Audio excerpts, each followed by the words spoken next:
everyone. Today I'm going to be reading The Tortoise and the Hare.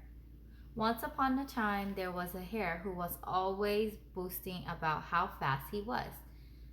He would say, puffing out his chest and flexing his leg, am I the speediest animal in the forest?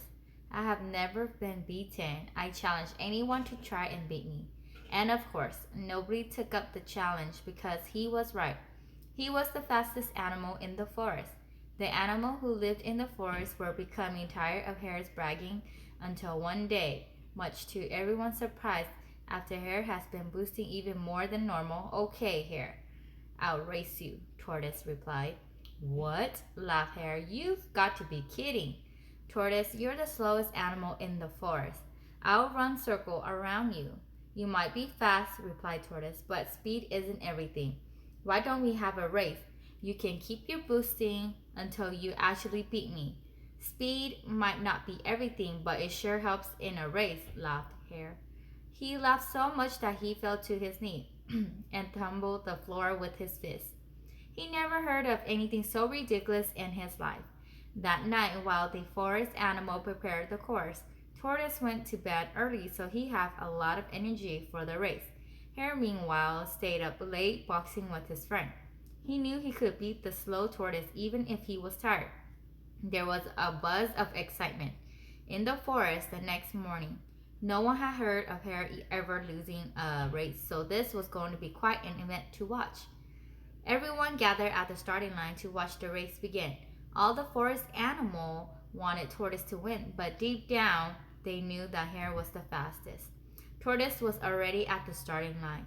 Trying his best to look confident, he looked around for Hare, who had just arrived and was making his way to the starting line.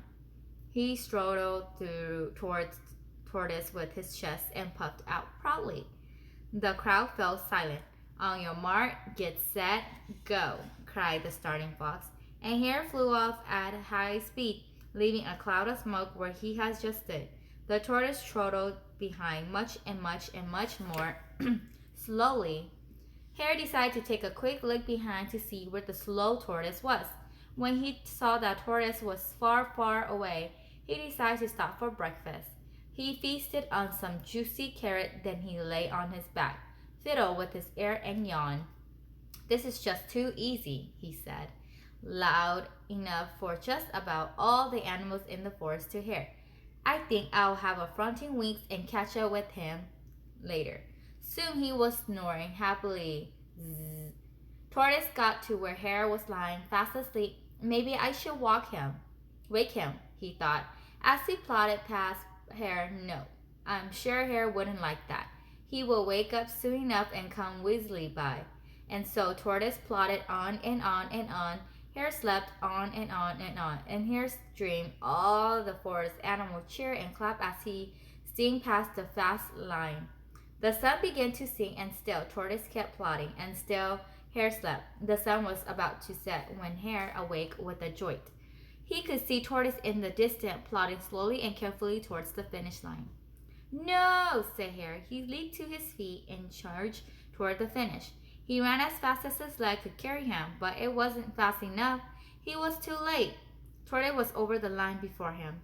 Hare has been beaten fair and square. Tortoise was a hero, and all the forest animals were to cheer. And after that, if anyone ever heard Hare boasting about how fast he could run, they reminded him about the day that Tortoise had beaten him. Slow and steady won the race, they would say.